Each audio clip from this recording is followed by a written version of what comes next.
Welcome back to our first workshop session for Liberal Arts Illuminated, Reframing the Narrative, Leadership Towards Inclusive Excellence. I hope you are all well rested and are looking forward to learning a great deal together today. I will make just a few announcements and then we will begin our opening session with Knefelkamp. So just by way of housekeeping items, we won't take a formal break until about 10:45. So feel free to move about the room as you need to. If you look in your conference programs, you'll see there are a couple of moments when we transition from a plenary type speaker to a facilitated discussion to practice in teams. So you can use those sort of natural transition moments, but please feel free to refill your coffee or whatever you need throughout the morning. Sessions are being recorded, so we would like to disseminate what we learn in our conversation as widely as possible after the session.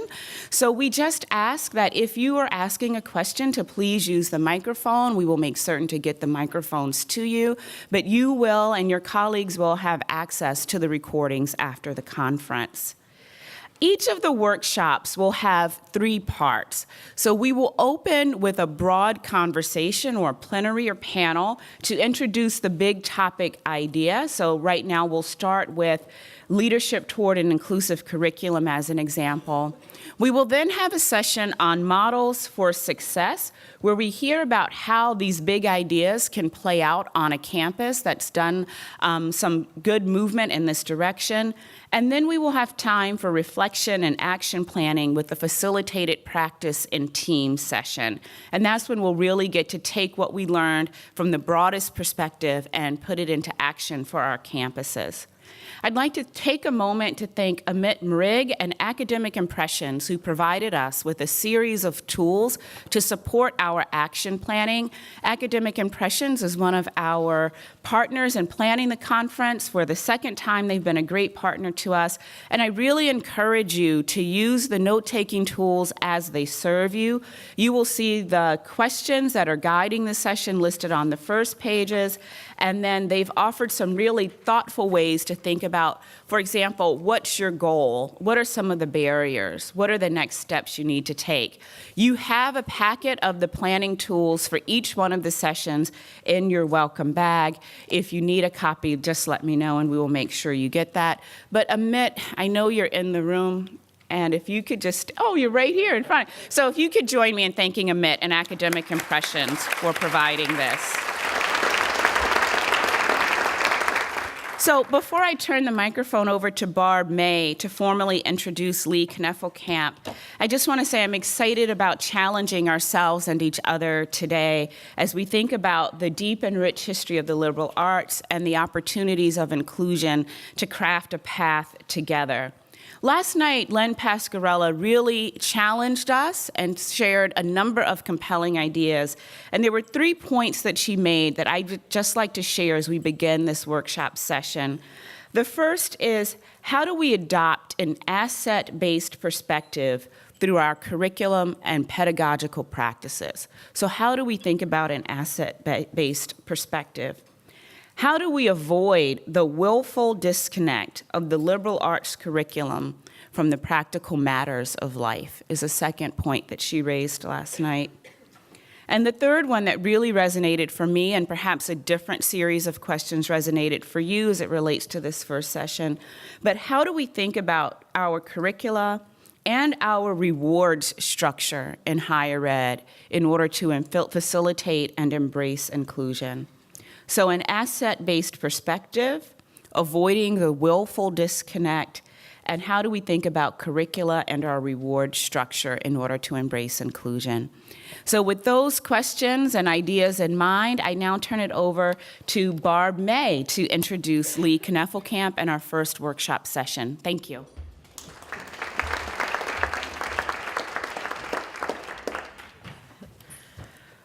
Welcome to our first workshop, Reframing the Narrative, Leadership Towards an Inclusive Curriculum. My name's Barb May. I'm the Academic Dean at the College of St. Benedict and St. John's University. I'm speaking today, or up here today, to introduce the overall structure and goals for this particular workshop, as well as to introduce our wonderful speakers and moderator. I look forward to this morning's sessions and the ideas and action items that will be created as a result. This workshop has, as Mary described, has three components. To begin, our plenary speaker, Dr. Knefelkamp, will highlight and introduce the topic for discussion. Second, we'll have an opportunity to learn about how other higher education institutions are addressing this issue from Dr. Buffy Smith. And finally, you will have some time to discuss with your team or with others at your table about potential action steps you might take at your own institutions to address these ideas and issues. This will be led by Dr. Amy Hamlin this morning. This morning, we'll delve into discussions on how to create an inclusive curriculum, both in and out of the classroom. As participants in this workshop, our outcomes we strive to have you reach are the following. We hope and anticipate that you'll be able to, number one, articulate why inclusion needs to be considered in the development and implementation of the curriculum within and outside the classroom. Number two, understand how an inclusive curriculum is developed and elements it may include. Number three, identify and articulate the many curricula within and outside the classroom at play on our many campuses. And finally, identify what steps need to be taken to embed inclusion in your curriculum within and outside the classroom. Therefore, I'd like to introduce our plenary speaker, Dr. Knefelkamp. With a basic Google search or by reading the biography of Lee in the conference material, you know she is well qualified to speak on this topic. Dr. Knefelkamp is a leader in higher education curriculum development, and with her psychology background, also a leader in the holistic development of a student. The intertwining of these two important areas is vital for an inclusive curriculum and an effective learning environment. But I also want to share why we are particularly excited about Lee presenting today. In 2014, St. Ben's and St. John's began playing with the idea of general education reform. Knowing this would require extensive work, likely some resistance from various stakeholders, and include a variety of other potholes, we needed help in initiating the process. We were fortunate at the onset to bring Dr. Knefelkamp back to her Minnesota roots to give a presentation at our fall faculty workshop. She spoke about connecting the dots in education, that an effective learning environment is not simply a course here and there, but courses and experiences in and out of the classroom that help students make connections and help them understand the world around them more holistically. It's a relatively simple concept, but I am not sure if Lee knows what a catalyst it was for our institutions. It provided clarity to a very complex process and allowed our institutions to begin conversations about curriculum reform at a different and much more effective level. And that is why I'm so pleased to welcome Dr. Knefelkamp back to campus to help us all clarify a different complex effort to make curricula more inclusive. Please help me in welcoming Dr. Knefelkamp.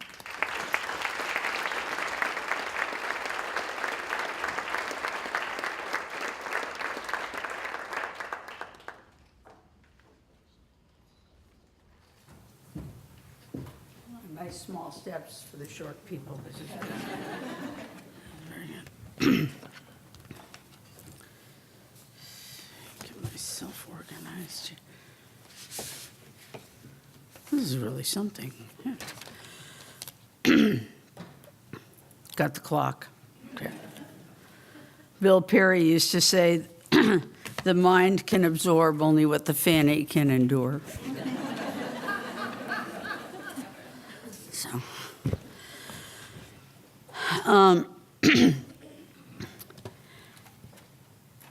St. Ben's is a pretty special place, and last night it brought me back to my liberal arts McAllister roots.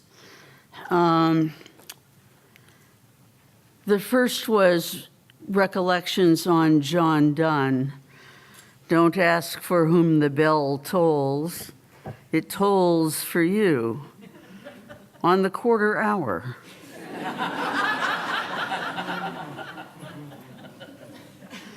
Which led me at about 3 o'clock this morning to contemplate Edgar Allan Poe. Oh, the bells, bells, bells, bells, bells, bells, bells. Then tintinnabulation of the bells. I want to thank St. Ben's for that. And when I take...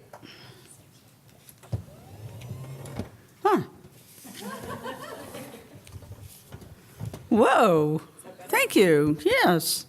And when I take my nap this afternoon, I will thank you even more. I'm particularly happy to be home. And St. John's and St. Ben's are very special places for me and have been for a very long time. One of my great research partners, Carol Weidick, with whom I had the pleasure of going to grad school, and we did our dissertations together, was here. And Terry Rhodes, who was at AAC&U, was here, and so it feels like family in terms of coming home. Although you can tell the difference between a place like St. Ben's and McAllister is the Catholics start at 7:30 and the Presbyterians get up at about noon, but it's anyway. Last night, Lynn made an extraordinary, I thought, articulate case, and I've been listening to Lynn for a long time, and I always enjoy it, but it was particularly lovely last night. And I'd like to present to you a few things sort of in accompaniment along with her. And I'd like to talk about illumination. And she talked about it in ways of allowing us to see things, sometimes things we didn't want to see, as you recall, and to see things differently. But I'd like to talk about illumination as an identity construct this morning. That is my background in terms of studying students. And I hope we can hold in our mind, in the examples from today, that a student's interpersonal development, intellectual development, and intercultural development are intrinsically entwined. That we can pull each one of those threads off, and certainly researchers do, and try to drill down and take a look in more fine and refined ways at each one of those, as each one of those strands of the braid. But that what we do in the classroom that facilitates intellectual complexity is not separate, or should not be separate from what we think about when they're thinking about intercultural complexity and the engagement with the other, and should not be separate from what they think about in terms of their own exploration internally of the multiple issues and complexities that are themselves. So I hope we can keep in mind that as a student discovers the multiple perspectives around them, that they will discover that some of those are complementary, some of those are competing, and of course, a really significant issue is many of those are contradictory, or at least they initially feel contradictory. And how do we help people think about how they experience their own views of knowledge of others and of themselves? And I believe it is our responsibility to work with students and with the communities from which those students come to help them think about the illumination within and without, about who they are. I am so concerned about whether or not we are accepting organizational responsibility to really create environments that are not toxic, but in fact are facilitating, when so much of our research shows, with respect to previously underserved students, the environment that we're inviting them to is actually toxic. And that's not a very good swimming pool to be swimming in. It's a little bit like inviting you to swim in the Flint River. It's not a good thing, not a good thing. Okay. So I'd like to illustrate that with a couple of stories, if I may. The first story is actually going to happen on Thursday. After the conference, I will leave here, and in the wonders of modern flight, I will stay at a hotel at the airport. I will then, at 5 o'clock in the morning, fly to Chicago so I can turn around and fly to Sioux Falls. So my sister can pick me up and take me to the horse farm. Our family has owned a farm in Pipestone County, where the great peace pipes are struck, as many of you know, for over 50 years now. And my sister runs it. So here's the story. Every time I come home, my sister brings out a number of horses that haven't been ridden for a while. It's particularly important to her that they have not been ridden for a while. This happens in good weather in the outdoor riding ring, and in bad weather because there's an indoor riding ring. And so the older sister, who used to ride, is put on these horses and put through her paces. And the word goes out as from Caesar Augustus through all the county. And they gather and sit on the hay bales or the straw bales and have coffee and cookies and watch me suffer. This is an annual ritual or a biannual ritual. It's one that I am so looking forward to on Thursday. And what happens is at the end of my riding, it's usually 3 horses, I limp over to where they're having coffee and cookies, and the same question, it's different people now because people have passed, but the same question is asked. The same question is asked. And the question is, how are they treating you out there? Because they know that I am the first person in my family to ever go to college, went to McAllister, and then to get a graduate degree, and then to become a professor, and to work out there, which is the East, okay? Basically Washington, D.C. and New York City. Now, they are enormously proud of this, enormously proud of this. And in fact, my dissertation is famous because the farmhouse slants. You know how they built a new bedroom every time there'd be a new kid. And so one of the rooms slants, so the bed needs something to hold it up, and my dissertation is just the right thickness. And if that isn't the practical use of the liberal arts, I don't know what. Okay, so the question is, how are they treating you out there? And I have to answer, well, don't you know? They're not treating me as good as when I come home, but it's okay. Okay? And then I have crossed the Rubicon back to the tribe. Now I am home. Okay? And that, I think, is an enormously important story for us to think about in terms of the risks that our students take when they come to campus. So many of our students have families that have made sacrifices beyond belief for their children to be able to, or their mothers or their fathers, I mean, we know the age issues are huge here, for their family member to be able to go to school, and yet they are simultaneously facing what we used to call in the Peace Corps a high-risk, high-gain situation. It is a high-risk situation for them, potentially holding out high gain.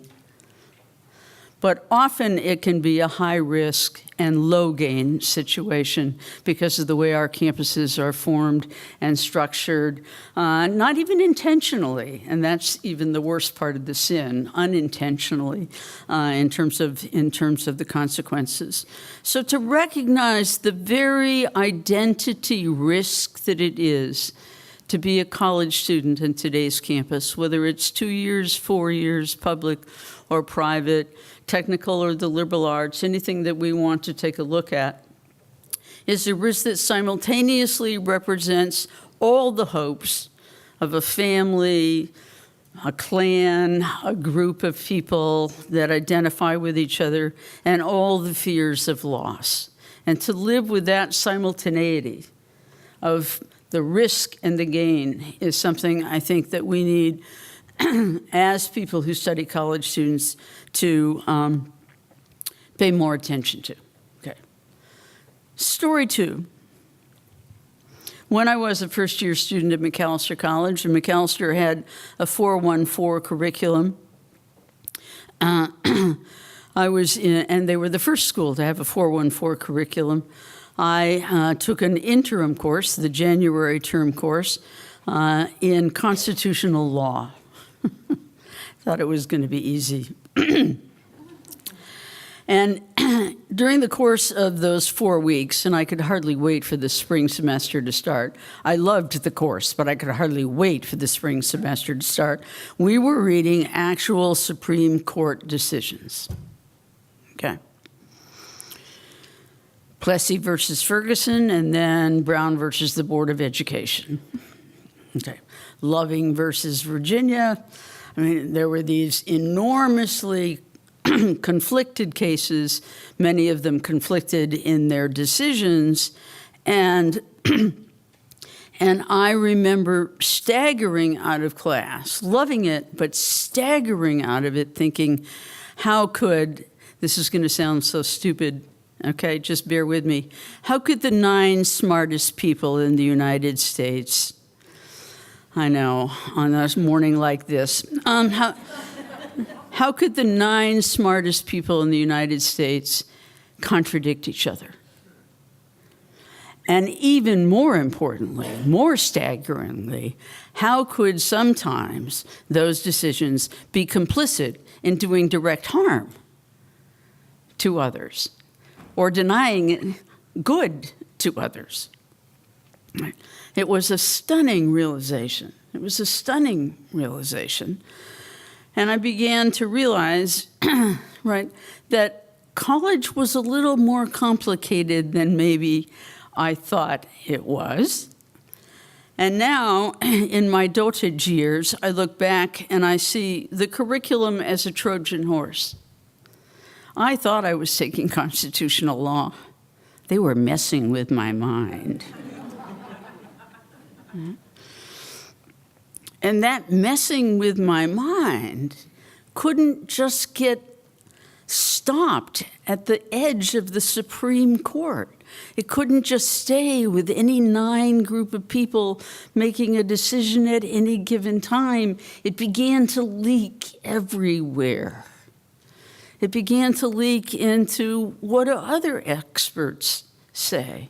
What do other experts disagree? How do they justify their way of thinking about things? And I'm not talking the cynical move into, oh, do your own thing, you think what you think, and I'll think what I think, and it doesn't really matter.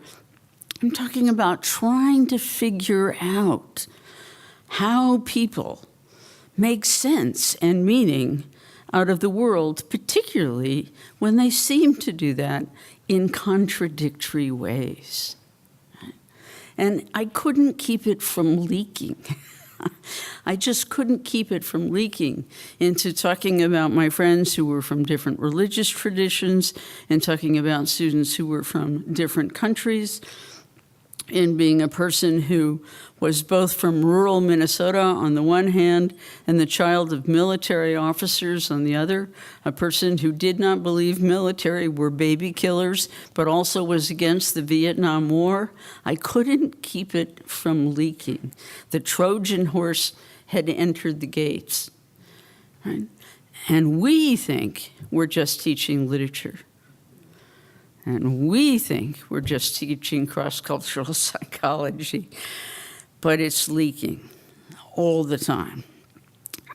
This brings me to think about how much we need to know about student intellectual development, how much it needs to be a part of what it means to be a college professor or a career counselor or a mentor or an advisor or a provost or a president to know the models of what we know about how students come to complexity, about thinking, about themselves, and about others. And we have over 2/3 of a century of work on identity development, racial identity development, other kinds of diversity identity development, but particularly on intellectual identity development, on how students move from what we were talking about last night, the either-or thinking, right? Not the both and, but the either-or, how they move from that dualistic perspective into a perspective that is not only recognizing of, but inviting of diverse and complex perspectives. Not just recognizing that they exist, but inviting them into the conversation. I have a good friend that says you can have 10,000 different learning experiences, or you can have one experience 10,000 times. Right? And we are all in the presence of diversity on our campuses. Whether we are in the engagement of diversity on our campuses seems to me in a very, very different thing. We walk by each other all the time, right, with friendly smiles on our faces. And this dualistic or either-or thinking is, it seems to me, something that is enormously important for us thinking about citizenship. Because the naive dualistic thinker that all of us were, right? And in my version of it, I believed all poetry rhymed. And great poets were people that were so smart that they used words that rhymed in every language. I'll let you scientists think about that one for a minute. Okay. But that naive dualism, right, that brings us for the search for the right answer, that brings us to Rollins or St. Ben's or McAllister or other kinds of places, right? That naive dualism is a structure that is appealed to by the pernicious dualist. Right? And so it is part of our civic responsibility to help students not use the dualistic structure in a pernicious way. And we've seen too much of that over the centuries in our society. But to move from a kind of a naivete and to avoid the perniciousness, to move to an engagement with complexity and with the other in a way that does not villainize the complexity or the other, but in fact seeks it out and embraces it. And this is a fundamental, I think, significant identity issue. So my third story is another true story. And this is the author Nikos Kazantzakis. Some of you may know his work. Zorba the Greek is probably the one that's been the most popular in American culture. He also wrote the Odyssey, a modern sequel with one verse longer than original Odyssey. He had to do them one better. They're just, I don't know, there's just something interesting about that. The Last Temptation of Christ. He's an extraordinary author. I discovered him when I was a sophomore and went to my advisor and asked if I could do an independent study and ordered everything that I could possibly order in English. I didn't read Greek, by Kazantzakis. And now I still have everything that has ever been translated into English by Kazantzakis, and still am on the hunt for everything. Many people associate Kazantzakis with Zorba the Greek, and they associate Zorba the Greek with a sort of a hedonistic thing. Zorba is the hedonistic character, and boss is the young intellectual. Well, in fact, and in truth, Nikos Kazantzakis was from Crete, an island that has been taken over the centuries by many, many cultures. His mother was an intellectual and an artist, a pianist. His father was a Greek freedom fighter and very much impatient with intellectuals. He spent a great deal of time in his younger years exploring issues of his own confused sexuality, by his own description, confused sexuality, and a great deal of time exploring multiple religions and philosophical traditions.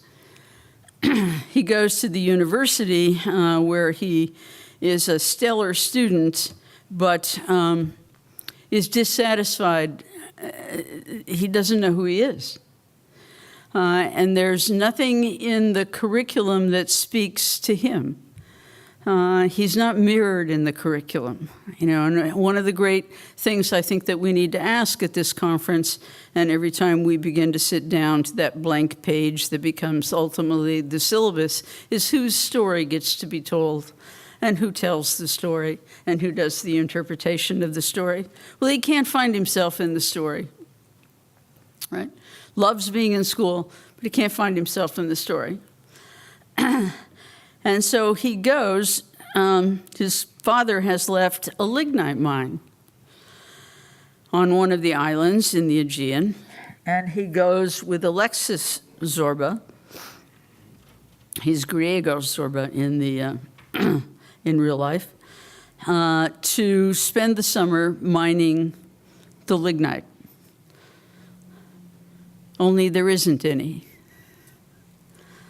And if you read the book or you see the wonderful movie, actually the movie is quite a stunning interpretation of the book. He spends the entire time encountering villagers who believe quite differently religiously than he does. He encounters people that have very different views of gender roles, and certainly very different views of sexuality than he might have or experience. He has encountered an anti-intellectualism. Zorba at one time says, why did the young die? Why does anybody die? And he says, I don't know. And Zorba says, well, what's the use of all your goddamn books if they don't tell you that? What do they tell you? And Nikos responds, they tell me of the agony of people who cannot answer questions like yours. So in all this encountering, in this incredible experience, in this incredible set of ongoing conversations, in working with other people who have been, up until this time in his life, quite different from himself, he discovers who he is. He discovers who he is. His father wants him to be a warrior. His mother wants him to be an aesthetic. And at the end of the novel, he says, and this is actually in his own biography, I too can be a warrior, only my soldiers will be the 26 letters of the alphabet. That is what the curriculum can do. That is what integrative learning can do. That is what real encounters can do. That it's not just an intellectual victory, but an identity victory. It's an illumination in ways that are quite startling. He finds then his way in life. He becomes a significant writer. He becomes the United Nations ambassador for peace and for UNESCO. He's nominated for the Nobel Prize, and he lives an enormously successful life, finding a way to integrate what once felt to be not just conflicting, but contradictory aspects of himself. That's what the curriculum can do. So I want to think about how we think about illumination.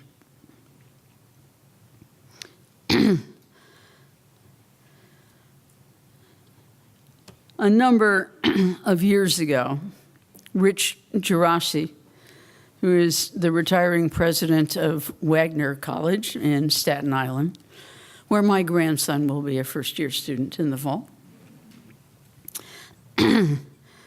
didn't want to go to McAllister. Other than that, a perfectly charming young man. Rich wrote a speech called More Than the View. More Than the View. And if you know Wagner College, it's on the top of the highest hill on Staten Island. And if you stand there on the college and you look out towards New York, you see the entire New York skyline. You see the Statue of Liberty. And of course, you see the boats going up and down. I mean, it's a really working river. And in his speech, he talked about Wagner's history, but it could be our history. We changed some of the groups of people, but it could be any of our history. He talked about the history of working class people, of immigrants, of the kind of people that Wagner was created for. And in his speech, More Than a View, he refused the false dichotomy between learning and working. He refused that false dichotomy because, in fact, he reminded his students and his audience that Wagner was created for both.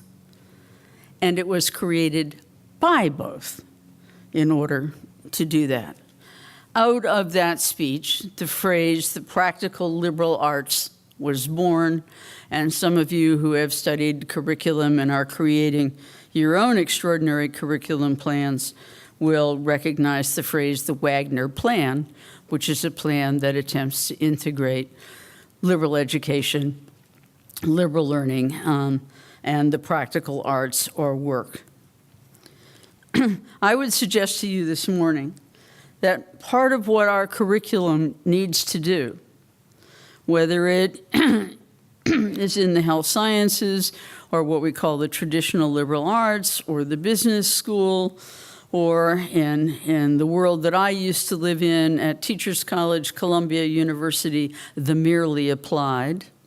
They used to talk about 120th as the widest street in New York City. There was Columbia on the one side and then the merely applied on the other side. Okay.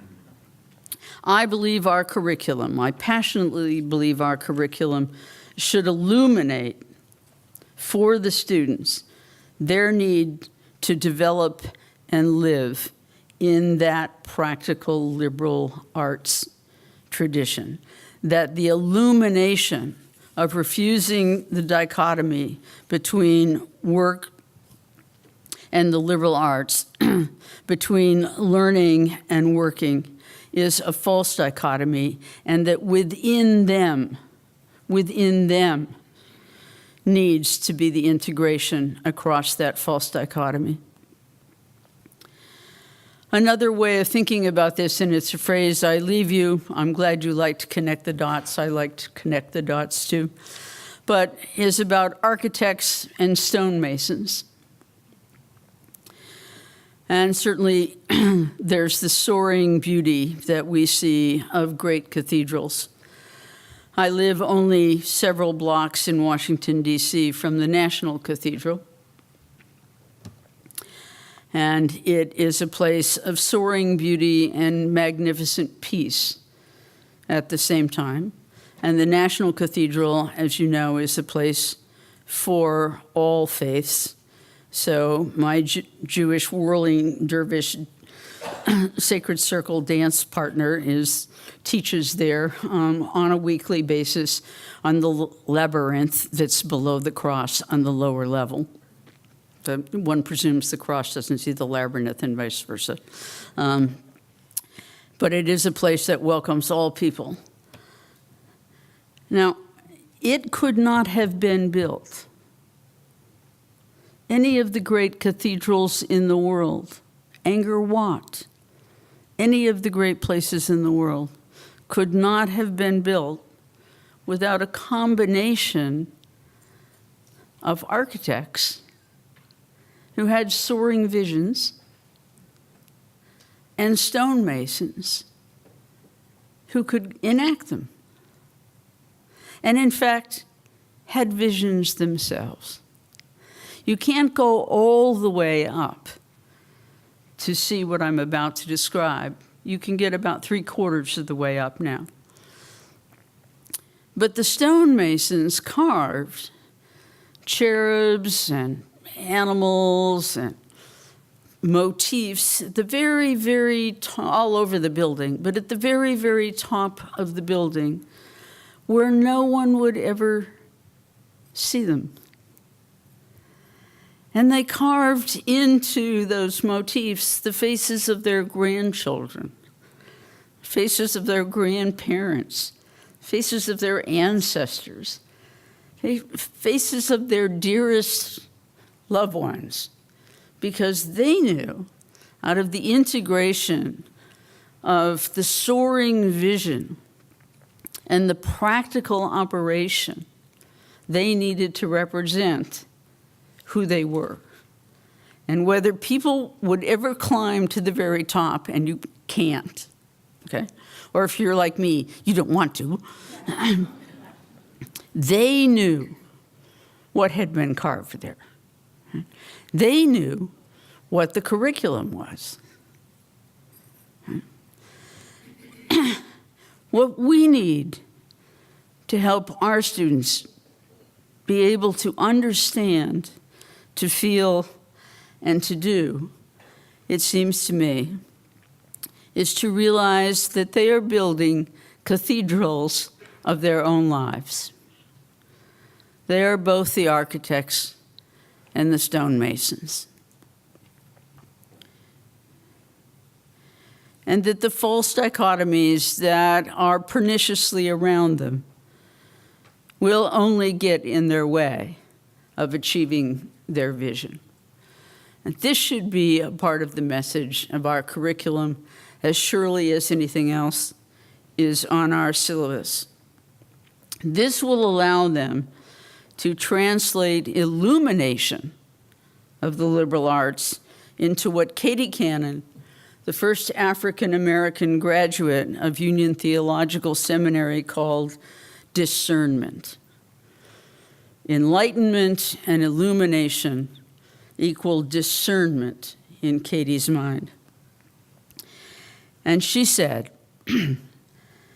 for each generation is called to discern the moral obligations and the moral situations of their time. And in that discernment, in that vision, in that architecture, is also called for them to find ways to act, for them to be the stonemasons that can make the vision real. This, I believe, is what the curriculum is really about, that we need to help instill this in our students. And in order to do that, we need to create environments that are safe for them to face the false dichotomies that are in the world around them, and particularly in the public discourse today. And to really see that the curriculum is about those hidden gargoyles up there, and really is about themselves. Thank you very much.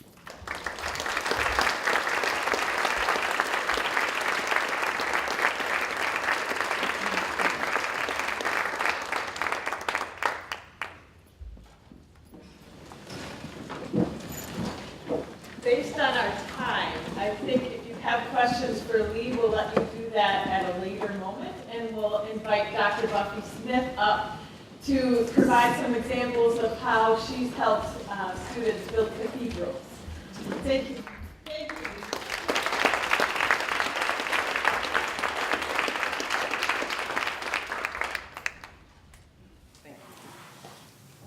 Appreciate it. Thank you so much. So I'm a teacher and I move around a lot, so sorry about that.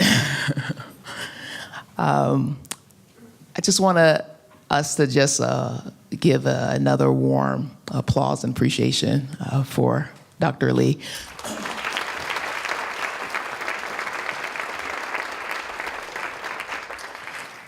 Dr. Lee, we thank you for providing us with some rich examples and in terms of how to have an inclusive curriculum. Your stories were passionate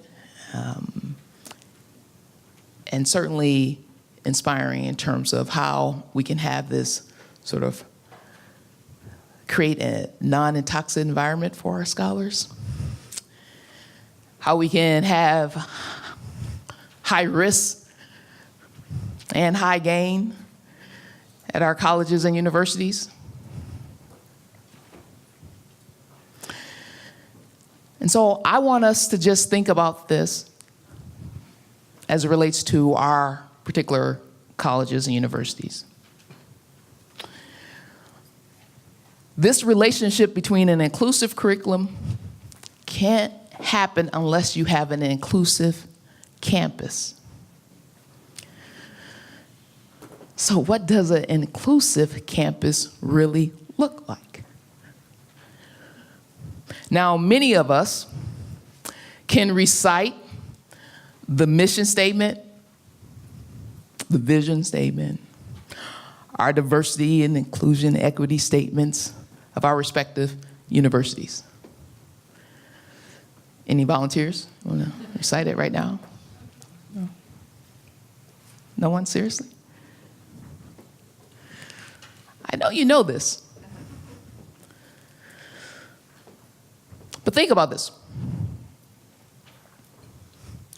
Those statements are beautiful and they're powerful and they inspire us each day to go to work, to do the mission work that we're called to do. But those statements are meaningless if we don't constantly challenge, question our institutional, cultural,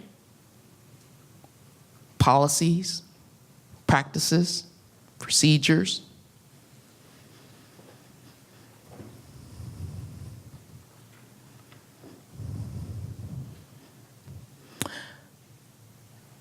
That still allow us to reproduce systemic inequities in higher ed.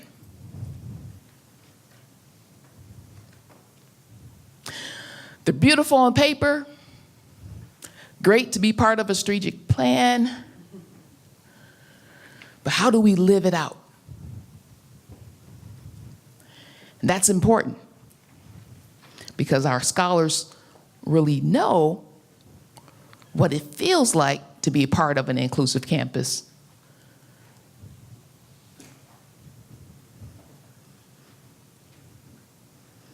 Or to be part of a toxic environment.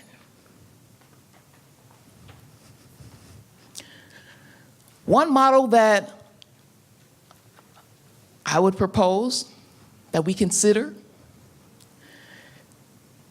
in terms of how to integrate an inclusive curriculum and be an inclusive campus is to transform our institutions into mentoring institutions.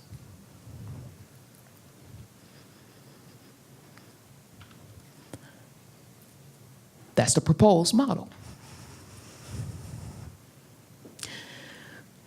But what does that mean, a mentoring institution?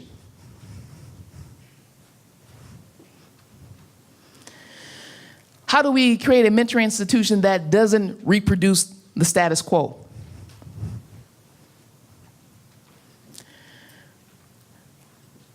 There's so much intellectual capital and creative energy here. Before I give you examples of what we're trying to do at St. Thomas, I want us to engage in this discussion. So this is the question I want you to talk with one or two of your friends at your table to address this first big question, and it simply is, what would a mentoring institution look like? What would be the major components of a mentoring institution? I'll say it again. What would a mentoring institution look like?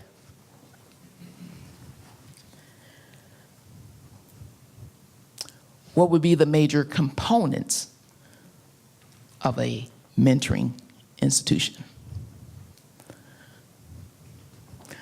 Let's take about 5 minutes, talk with your friend.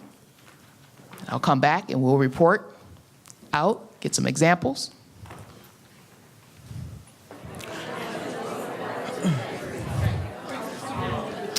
Okay, friends.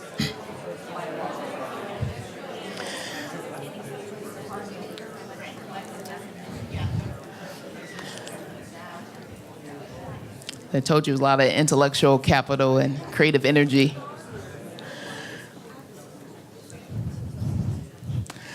So the question was, what does a mentoring institution looks like? What are the major components? And the reason that we're pursuing this question is because we want to know how to create that inclusive campus. So I want volunteers, and because this is my family table 11, lucky. If you could share maybe either components of a mentoring institution or just your insights from your discussion. What does a mentoring institution look like?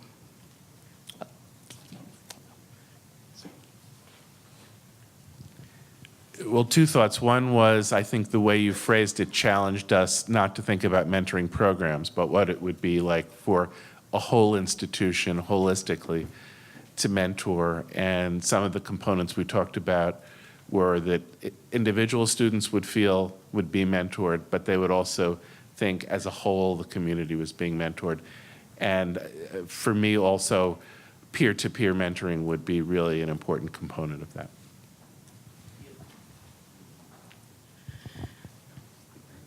Excellent. Remember, it's not about a mentoring program. Most of our institutions have pretty good mentoring programs. But we're looking at structural changes to address systemic inequities. That goes beyond programs. Excellent. Perfect. Yes, I'm Carlene with St. Ben St. John's in teaching faculty this year too. One thing we're doing, and you may hear about this later, is we're instituting a pilot this year called College 105, Success at College, 55 minutes, 1 day a week for 13 weeks, teaching the skills, some of the skills for college for first years.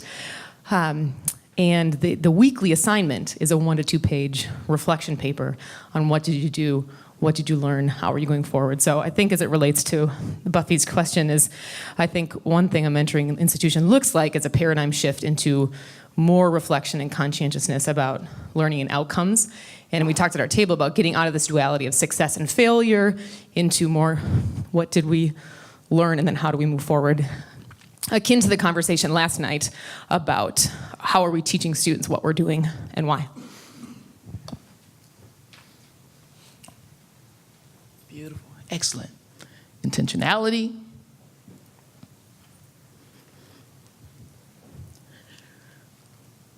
Reflection.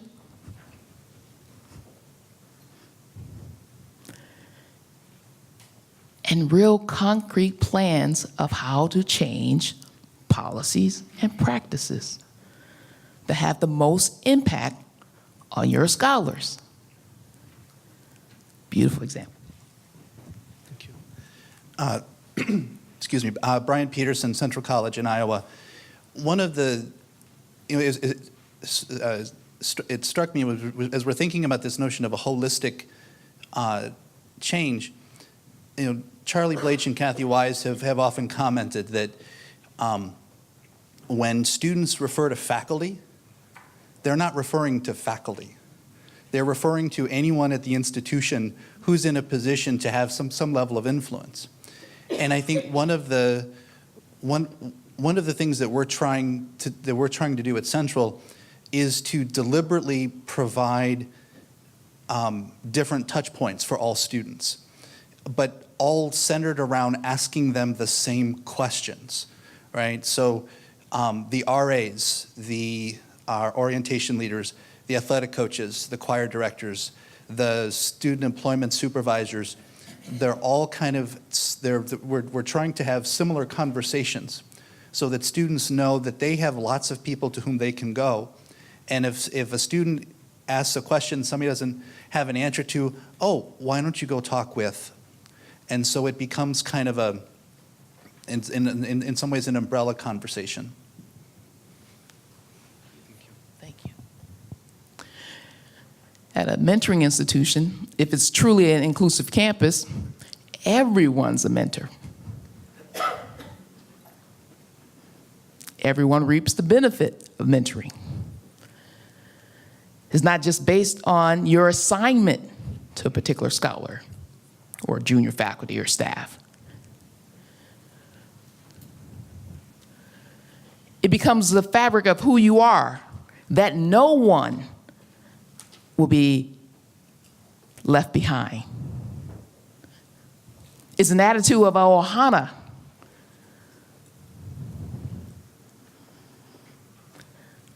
And when scholars are suffering, you're absolutely right.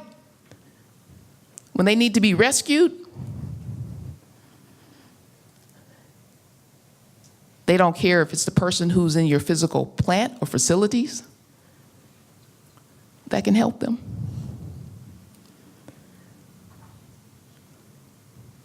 Or if it's the great President Hinton that will come and help them. They just need help.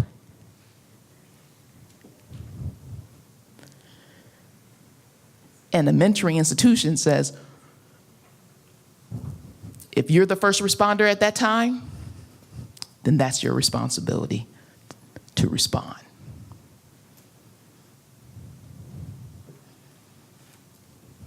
As we rescue our young boys in the cave, the team can't complain, no, that's my role. This is your job. I'm not assigned to that young man.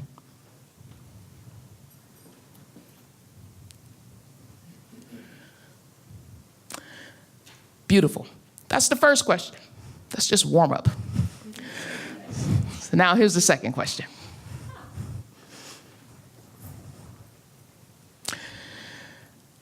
How could a mentoring institution, now that we have a good understanding what a mentoring institution looks like, how could a mentoring institution promote and foster the creation and sustainability of an inclusive curriculum? Let me say that again. How could a mentoring institution promote and foster the creation and the sustainability? Sustainability is important. The creation and sustainability of an inclusive curriculum. Once again, talk with your friends at your table. Okay, my friends.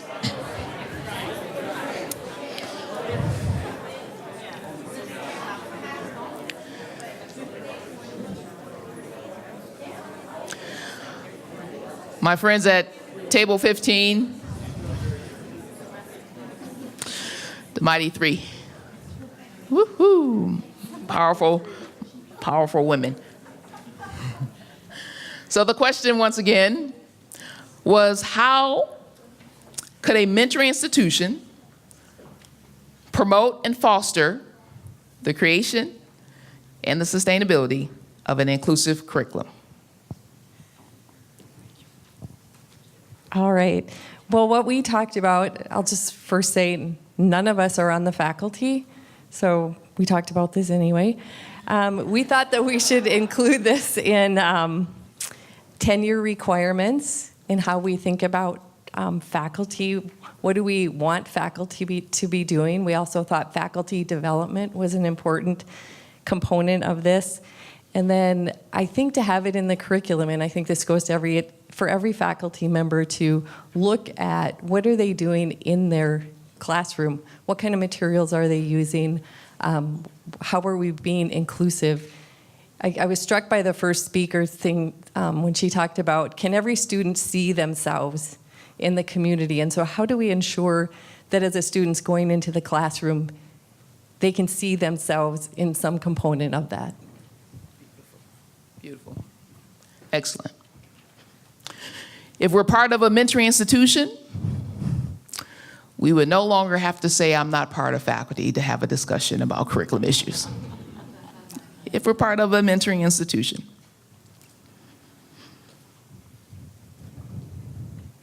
Because it would be a conversation that if it impacts our scholars, that all stakeholders internally should have an opportunity to vocalize their perspective on how to create an inclusive curriculum, because we're part of an inclusive campus.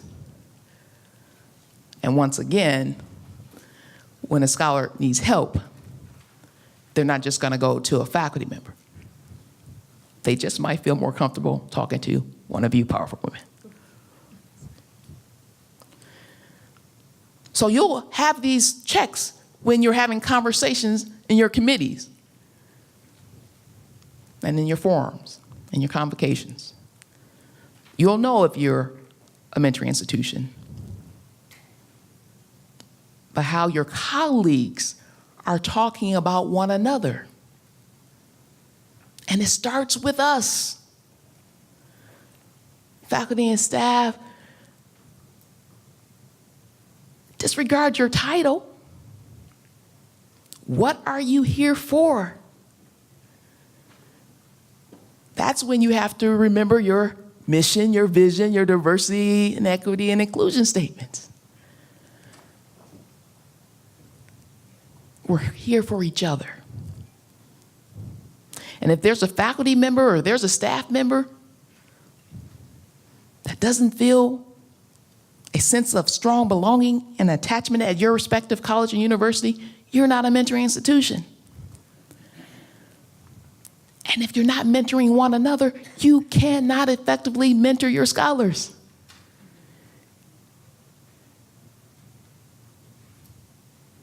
Because you haven't seen it modeled for you. So how do you do it for them?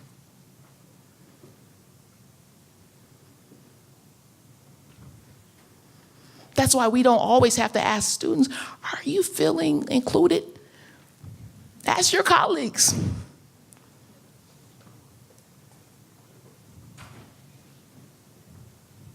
They'll tell you.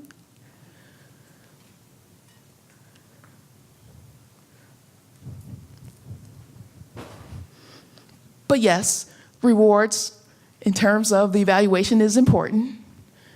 With the curriculum, there has to be a reward system. And we all know that if you want to reproduce particular behaviors, attitudes,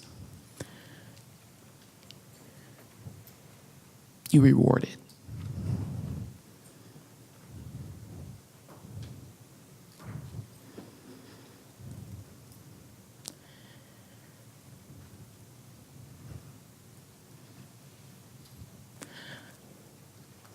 That's how it becomes the fabric of who you are.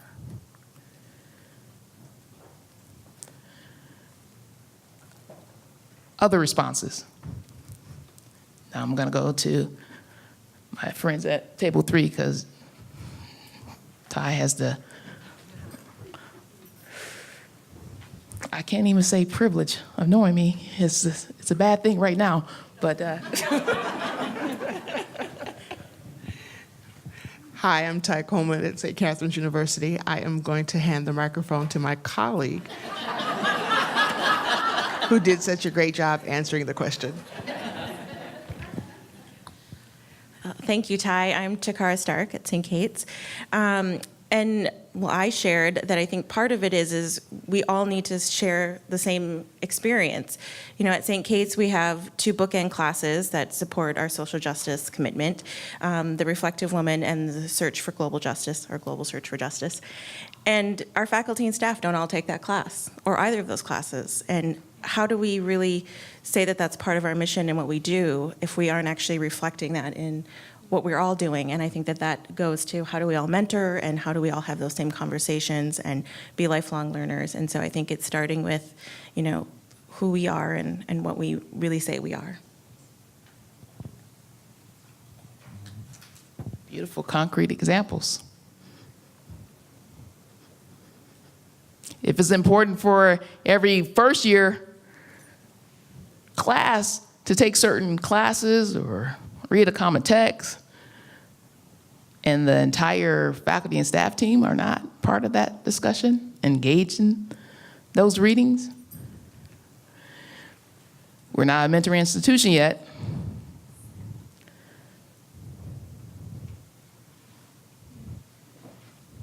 Yes, sir.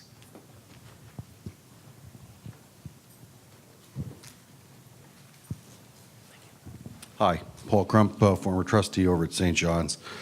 I agree with all the points that were made. I certainly agree with the shared experience, but in my experiences, it's also imperative that leaders are out front modeling the behavior and really breaking new ground. Tribes, cultures, peoples, I mean, you know, we only have to look and read the paper and see behavior that some people are exhibiting that is appalling, and it's upsetting because we know that, you know, part of the reward system in society is you look upwards, and if people are not behaving correctly and inclusively and respectfully, it's painful because you know others will begin to emulate that immediately. So I think it's just an imperative that when we talk about this behavior, that it's very, very visible for the leadership here at the various institutions to be at the front, to be out front, be visible on it, to be measuring it, because again, rewards have to be following what's being measured to get done, or people will feel that it's rigged and it's phony, and it has to be objective. So honesty comes into play there as well. But I really think leaders just have to be out front in this effort, and I applaud Mary Hinton and Michael for taking on the challenge here today.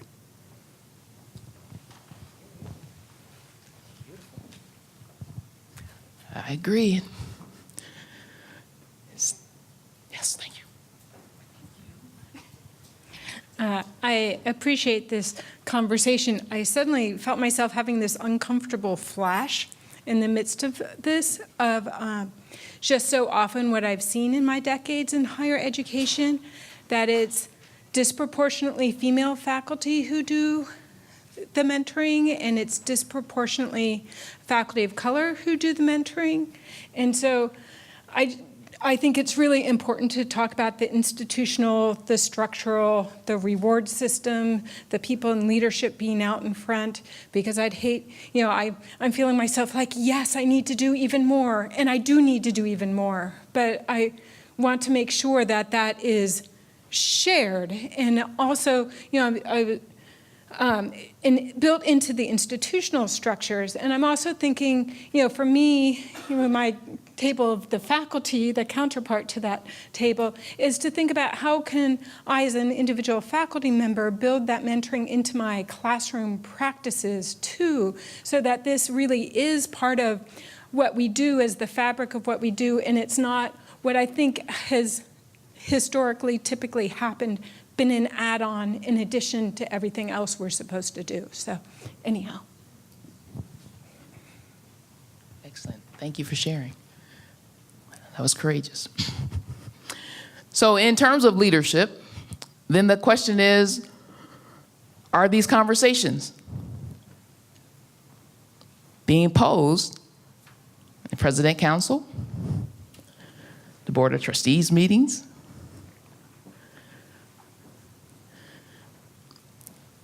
Is it a valuable way to spend your time in those high-power meetings when you have more, quote, important things to do?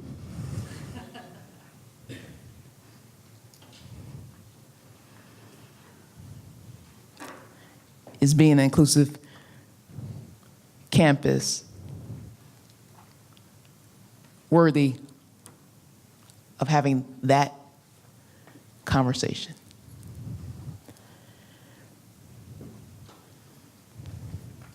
Or are we just comfortable with it in our beautiful, profound, noble statements?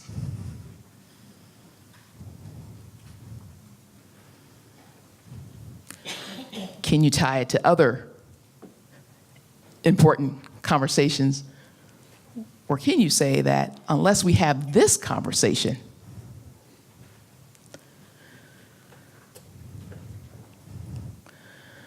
that this conversation might be the foundation for those other topics? And if you're really an inclusive campus, how would your meetings be different?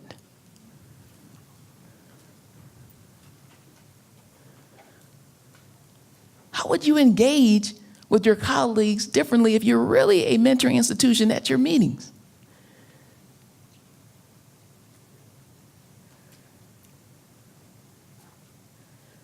Whatever your position is, you could start there.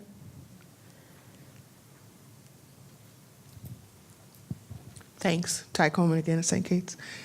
I agree with everything that has been said, but I just wanted to add, it's been in my experience as faculty, but also as a first-generation person, oftentimes people see mentorship as magic. So I think there has to be a way, and I agree that we're well-intentioned and we're well-meaning, but we have to be transparent. We have to acknowledge oftentimes mentorship works in a private way that works to further the power of certain groups of people. So maybe there also has to be a way where we can take the shame and the blame away from that, be in that space of not either or, but and both, and to acknowledge how it happens in ways that oftentimes is secretive. So I would add to this notion of transparency around changing the guidelines for tenure, transparency, accountability. We have to be able to measure mentorship and find a way to do that that doesn't make people bad, but to kind of lift the cloak or the veil, so to speak. Does that make sense?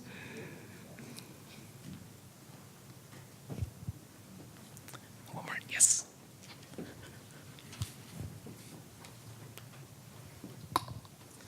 I have a social work background before I came to higher ed admin.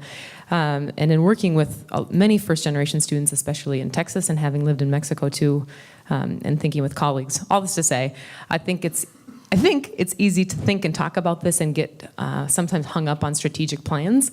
And I think a key to mentoring is to do and then reflect. So we're really good at thinking. That's probably why we're in this job, right? This industry. But I think if we can do more doing and reflection and not be so scared again about success or failure, we'll make a lot more progress than making really great strategic plans that look good on paper and don't transform lives.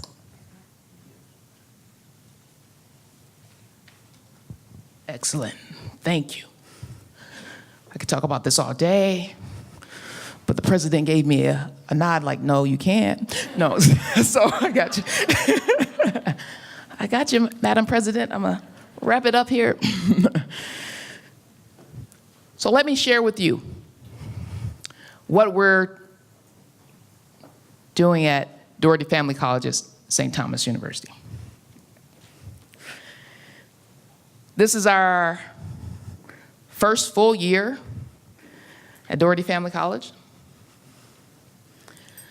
And so I will share with you components of how we're trying to be a mentoring institution, and I'll still share with you some challenges that deals with transparency, deals with reward systems.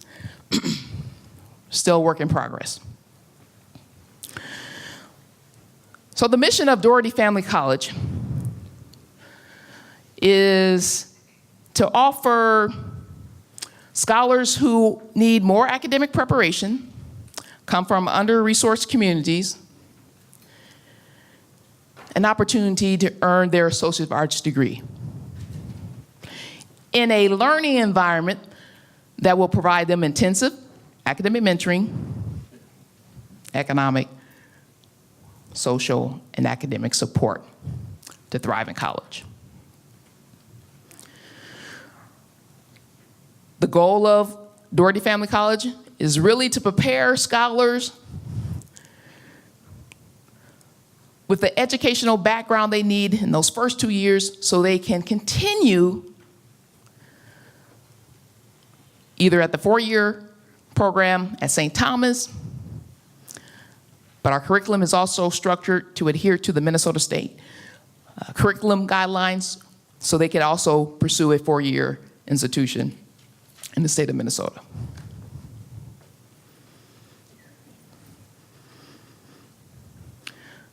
That's the mission, the goal. It is now the 8th college of the University of St. Thomas. So we're part of the larger university. But we're different. There are 6 major components of the Doherty Family College that reflect some of the things you talked about in terms of what does a mentoring institution look like. First component, the curriculum. It always starts with the curriculum.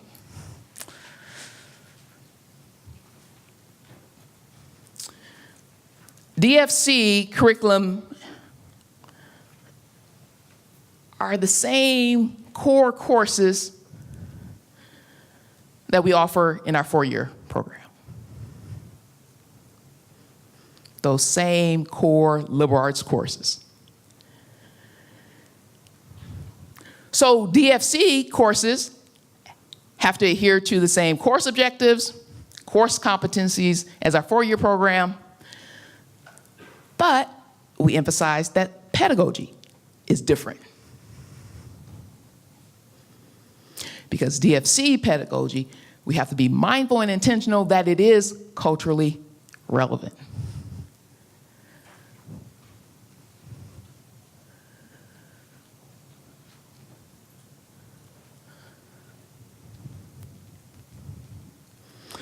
So when Dr. Lee says, can the scholars see themselves in the curriculum?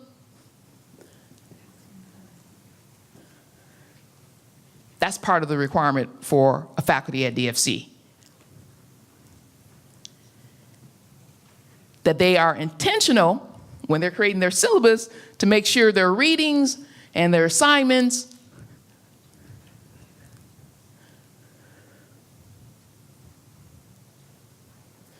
reflect the lived experiences of the diverse scholars they teach.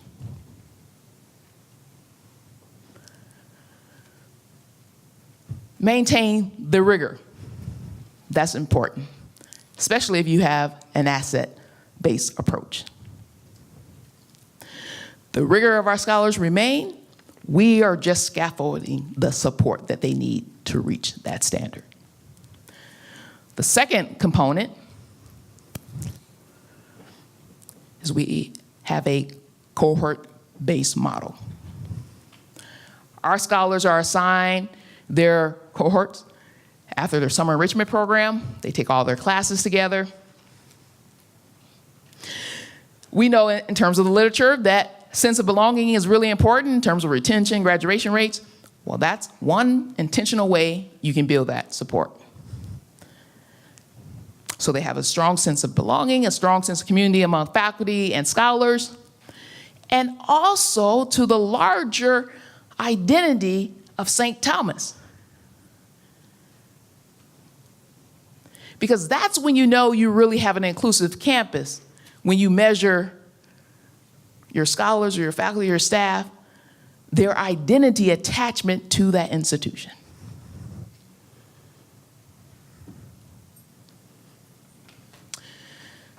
The third component is a first-year experience seminar. Let's see, President.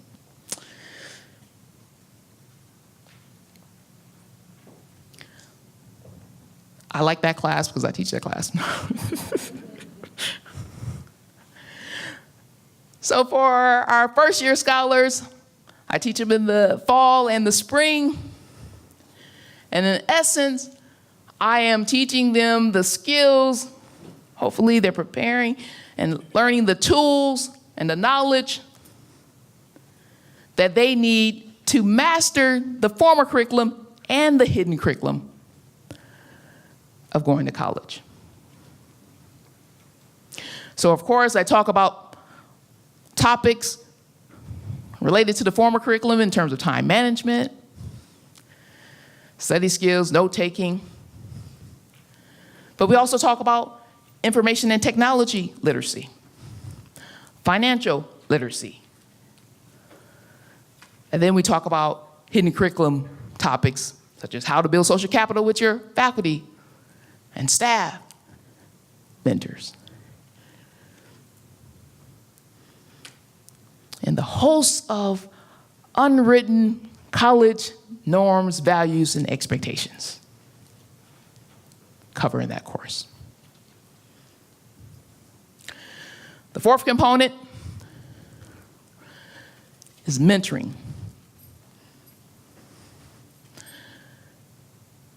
Faculty are assigned to a cohort. They are the faculty mentor for those 25 scholars. They have to meet with those scholars in terms of a one-on-one mentoring session, 30 minutes every other week. That's a lot.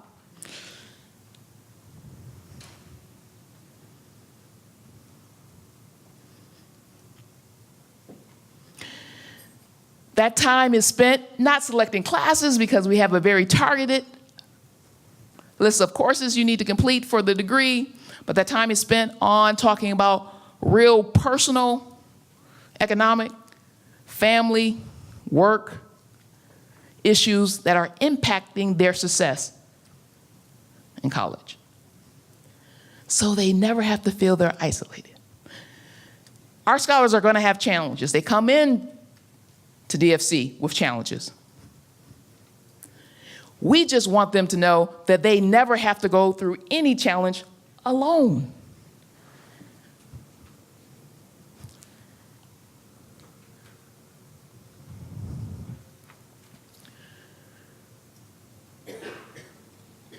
Fifth, professional development and paid internships. That's component. So is that connection, once again, between the liberal arts and real work experience. Our scholars go through a professional development course in their first semester, the first year, where they learn career development skills, interviewing, networking, how to write resumes. So they're ready in their second semester of their first year to be placed in internships, either at a corporation or a nonprofit. Because we believe in the integration of their liberal arts academics as well as work experience, one day a week in part of their academic calendar is set aside for professional development and internships.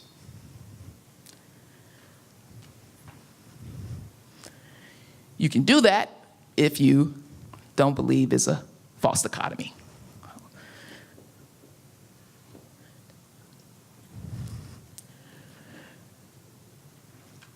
And then the last component is our faculty. Important. Our faculty not only have to have a mastery of knowledge in terms of their discipline, but they also have to demonstrate effective pedagogy that reflects, once again, the cultural backgrounds of the scholars that they teach. So they have to integrate culturally responsive pedagogy within and outside of their classroom because they're the mentors as well. God bless you.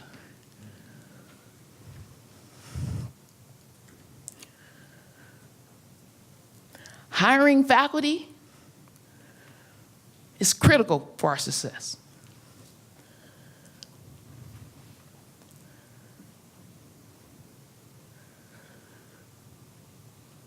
Now, those are the major components.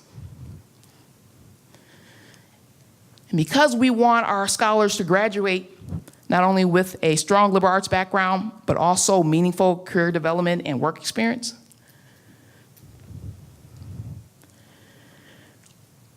we constantly have to assess how well we're doing on those components.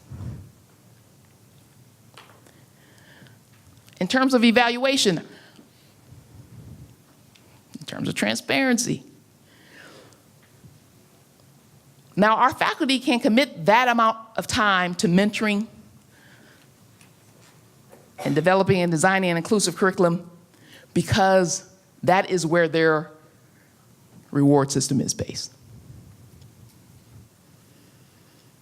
They're rewarded for being effective teachers and mentors.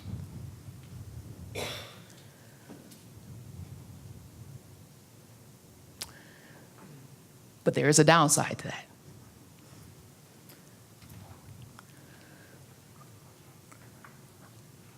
Our faculty do not have the security of tenure.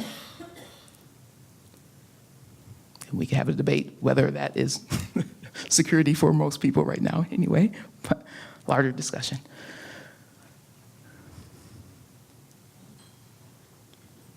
But that is still problematic.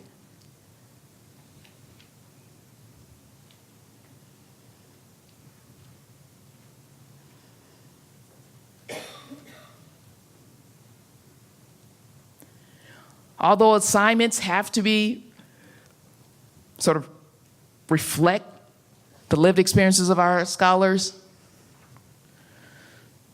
consistency.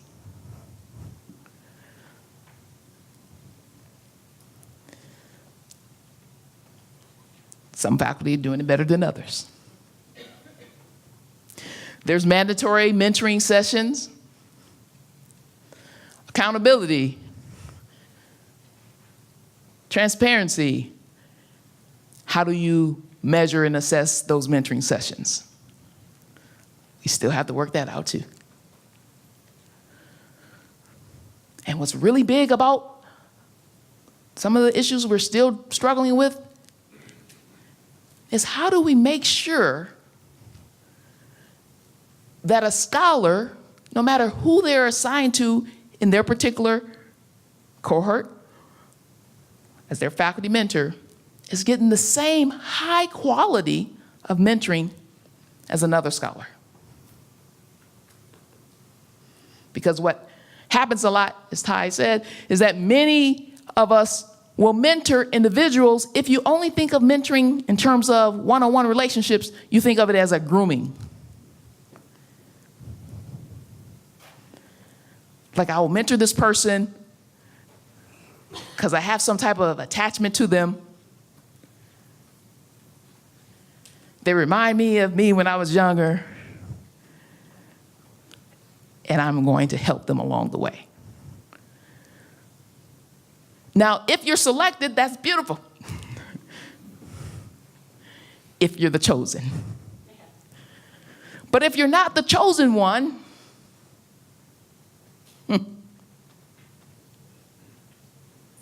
who looks after you? And that's why we need a mentoring institution. Because then everybody becomes somebody's favorite.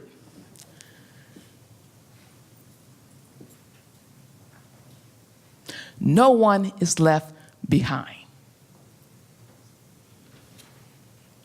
And so the connection, I'll end with this, the connection between a mentoring institution and the liberal arts, education, is that they're kind of beautifully aligned. If you have an effective mentoring institution, you can reach the goals of your liberal arts education. After all, the goals of a liberal arts education isn't it to produce scholars who are critical thinkers, complex problem solvers,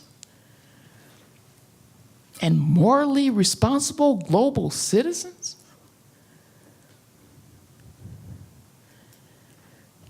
You can do that in a nurturing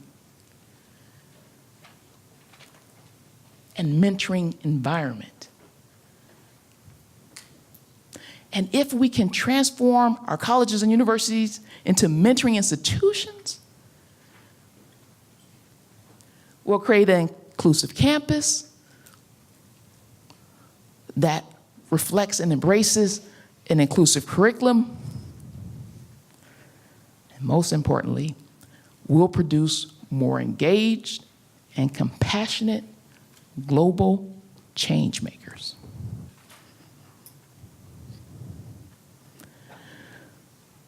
That's one model. Now you're going to have an opportunity to think outside of the box, to think about what would an inclusive campus or curriculum look like at your respective campus and university and your teams. And that's where my dear friend Amy will walk us through that process. So thank you for your time.